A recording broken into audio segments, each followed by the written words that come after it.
now let's discuss something in general about IPC. So I am assuming that every one of you has passed your LLB examinations. If somebody is still doing LLB, okay, fine. Everybody here is has completed their LLB. Okay, so we'll discuss what IPC is, from where it came, how it evolved. Okay, so we all know that in India we follow the English legal system, and our whole judicial system is based on English laws, the common law system. Okay, so there, even this IPC, the Indian Penal Code, was framed by the Britishers. It is not a law that was framed by our parliament, it was framed by our.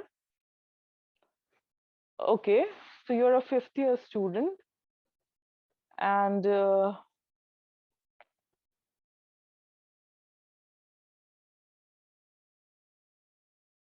okay, so IPC was framed by the Britishers, and this is the official criminal code of our country. This is the law that defines crimes and prescribes punishment for them.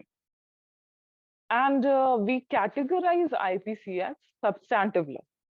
So if anybody of you would be knowing the difference between procedural law and substantive law, can you please let me know, any one of you?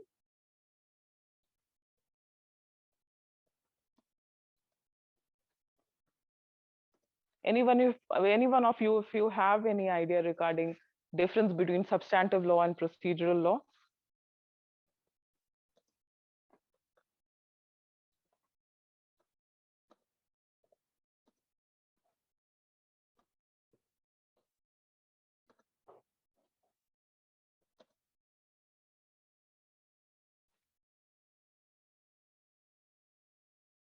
No one?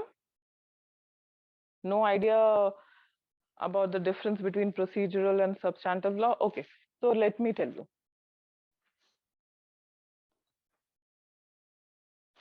So substantive law is the law which defines things for us, okay? It gives us the definitions as well as it will prescribe the remedy or the punishment for it. So what does IPC do for us? It defines, let's take for example, what is theft. So it will be defined in IPC. It will also prescribe the punishment for theft and different aggravated forms of theft. Okay, so everything will be there as definitions and the solution to that problem. That is substantive law. Now, what we call procedural laws are the laws which will give out the procedure. Now, an offense has happened. What after that? How do you approach the police? How do you approach the court? How the whole criminal justice system will function? That is given by CRPC. That you won't find under IPC. That is given by CRPC. Okay. So now let's discuss who framed IPC, who drafted IPC. So IPC, if you go into the different theories of criminal law, so you will see that IPC is mostly based upon the principles of Jeremy Bentham. Okay, the criminal laws principles that he gave, we can see many principles there in IPC. So it was drafted by the first Law Commission in India, and which was chaired by or headed by the very famous Thomas Babington Macaulay. Uh, any of you, can you tell me why Macaulay was very famous in the British India? Any idea? Anyone?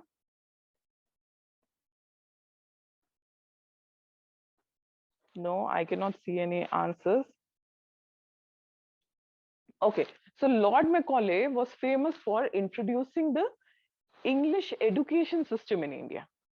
He was the person who thought that if Indians were to be taught through the English ways, they would be more beneficial for British administrative system. Okay, they would help the Britishers more.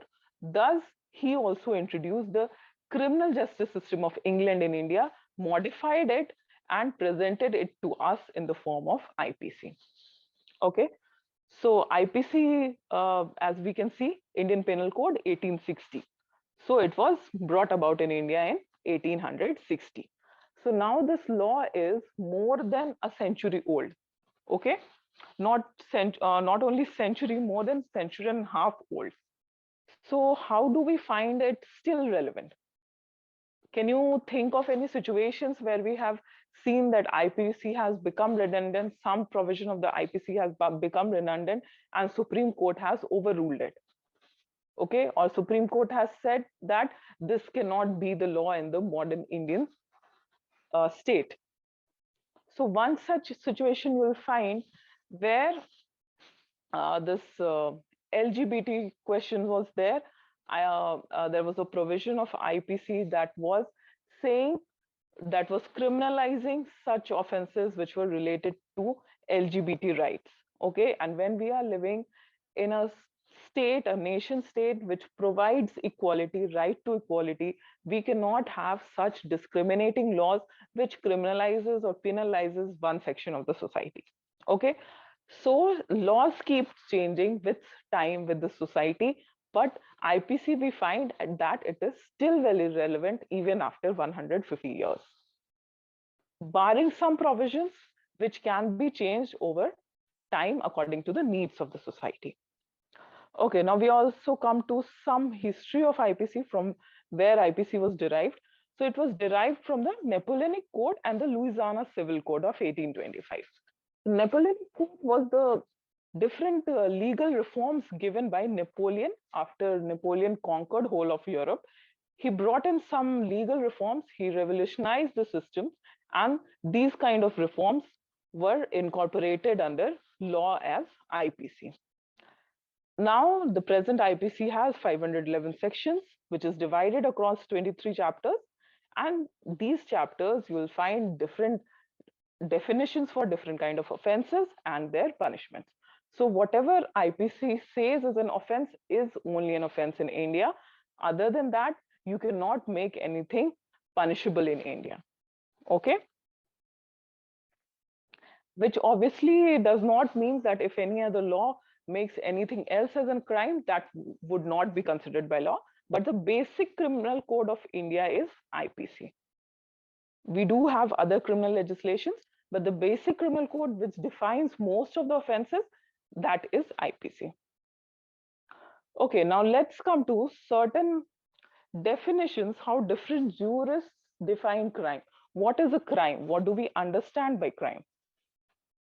So as we can see on your screen, as you can see, that the very famous jurist John Austin, he defines crime as a wrong which pursued by the sovereign or its subordinates.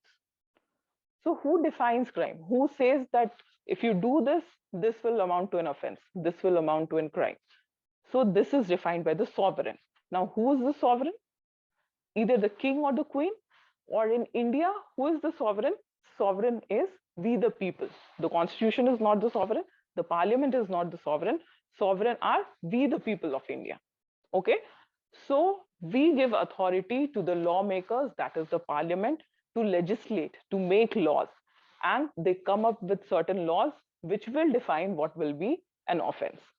Okay, so anything in a nation state will only be an offense if it is said so by the sovereign, and if you do not follow that, you will be punished.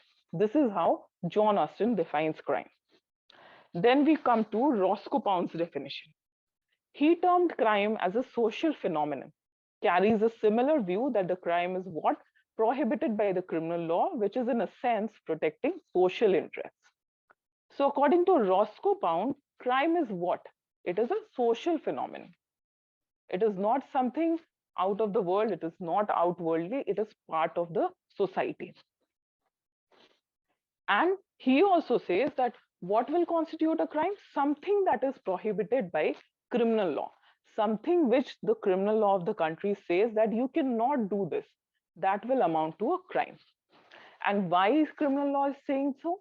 Because criminal law wants to protect the interest of the society. And what is the interest of the society? To maintain peace and harmony, to provide security of person and property of every individual. Okay, And I hope you're understanding what I'm saying. If you're unable to understand, please let me know in the chat box. You can also ask your questions in between. The other definition is given by Blackstone. He says crime is an act committed or omitted in violation of public law, either forbidding or commanding it. So according to Blackstone, crime is either an act or an omission.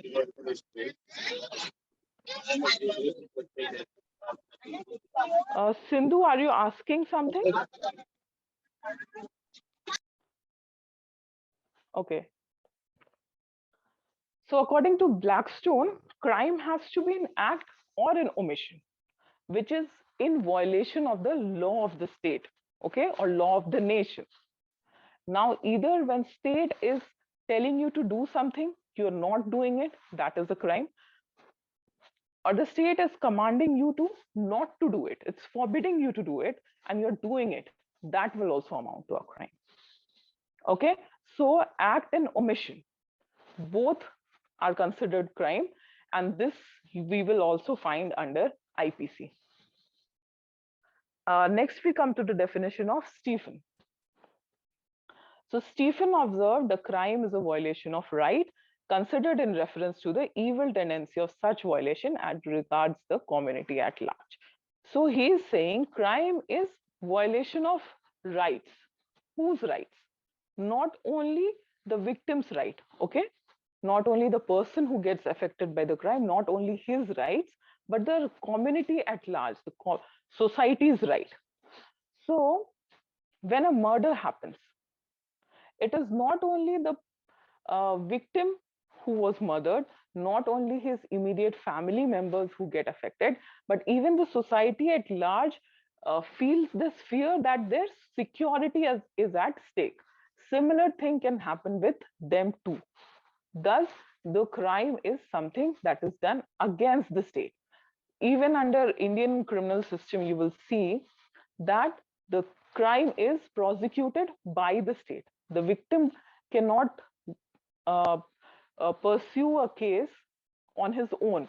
Criminal cases are pursued by the state. Okay,